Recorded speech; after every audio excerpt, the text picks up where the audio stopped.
Olá, vamos lá agora iniciar o nosso curso sobre responsabilidade internacional dos Estados e das organizações internacionais, para falar assim, um pouco da introdução, né? O que é esse conceito, qual é a sua importância e quais são as suas consequências iniciais. Bem, é um instituto jurídico geral e é fundamental da ordem internacional, da ordem jurídica internacional, né?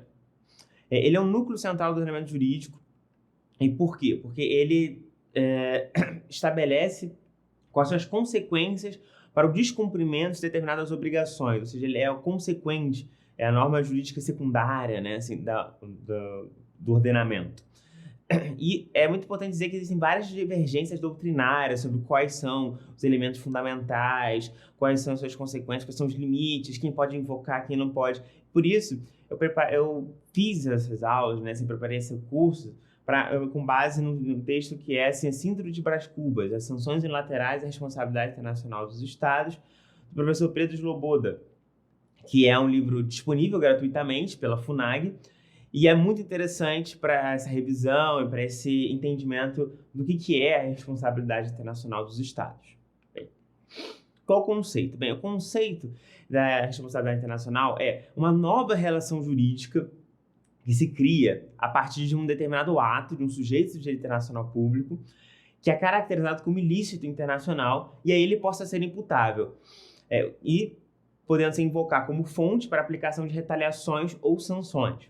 Bem, o que isso significa? Significa basicamente dizer que um sujeito praticou um ato ilícito que é imputável a ele, ou seja, de fato foi ele que fez, assim, ele é imputável a esse ato, e que serve como fonte para ser invocado por outros estados ou por outros sujeitos de direito internacional público para aplicação da consequência internacional, né? Retaliação ou sanção. Qual é o fundamento, né? É basicamente que o uso do instituto ele substitui o uso da conveniência na força e o poder. Significa que você tem alguns regramentos para a aplicação, para o uso da consequência, da força internacional. Não assim, ou melhor, da retaliação, né? Não do uso da força, como a gente disse, o uso da força armada, por exemplo, mas do uso do poder. E é uma garantia de que as obrigações serão cumpridas, né? As obrigações essas que podem ser bilaterais, obrigação de tratado, uma obrigação convencional, ou comunitárias, dos valores fundamentais da ordem internacional. E garante a reparação, né, do dano, no caso de que houver dano causado, que esse dano seja reparado.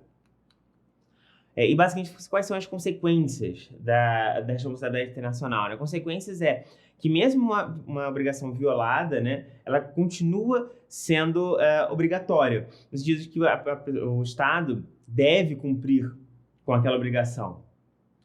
E há uma obrigação também de cessação ou não repetição, ou seja, você deve cessar a sua conduta ilícita e não repeti-la mais. E a reparação, quando há o dano, né, que pode ocorrer a partir de restituição, indenização ou satisfação.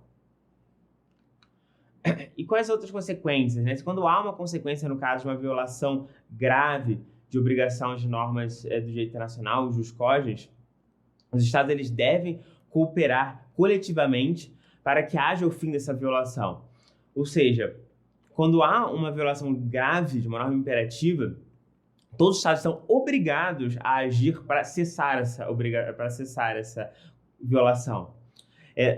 As conduzem, os fatos que surgem, né, como o uso da força para a conquista do território, ele não pode ser reconhecido como uma situação jurídica válida pelos outros Estados. Os Estados têm a obrigação de não reconhecer. E a aplicação de outros instrumentos de responsabilidade, como a gente falou, a restituição, a indenização, que podem ocorrer. E a outra questão existe uma codificação da responsabilidade internacional, que foi o projeto da Comissão de Direito Internacional das Nações Unidas sobre a responsabilidade internacional dos Estados, feita pela Comissão de Direito Internacional da ONU, finalizada em 2001. E esse projeto de artigos, né, ele foi aprovado enquanto resolução pela ACNUR, a resolução 5683, de 12 de dezembro de 2001. Então, foi votado pelos Estados e é voltada aos Estados. Ou seja, é o projeto de artigo sobre a responsabilidade internacional dos Estados, não uma responsabilidade internacional, por exemplo, das organizações internacionais, ainda que seja possível afirmar que, como sujeitos de direito internacional público, eles devam ser responsabilizados. Mas, nesse caso, esse projeto ele é voltado à responsabilidade internacional dos Estados e vai ser basicamente o nosso foco aqui nessas aulas os Estados e não os outros tipos de responsabilidades possíveis.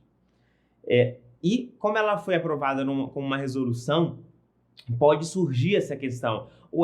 Se é uma resolução recomendatória, logo não deve ser necessariamente cumprida pelos Estados. O que ocorre é que se entende que, inclusive, a Comissão de Direito Internacional da ONU serve para codificar o direito internacional, ou seja, codificar aquilo que já é costume internacional. Então, essa resolução ela expressaria o costume dos Estados sobre a responsabilidade internacional. Então, portanto, por conta do costume, ele seria vinculante. E a gente basicamente só usa essa resolução, esse projeto de artigos, como uma maneira de entender melhor o que já existe no costume.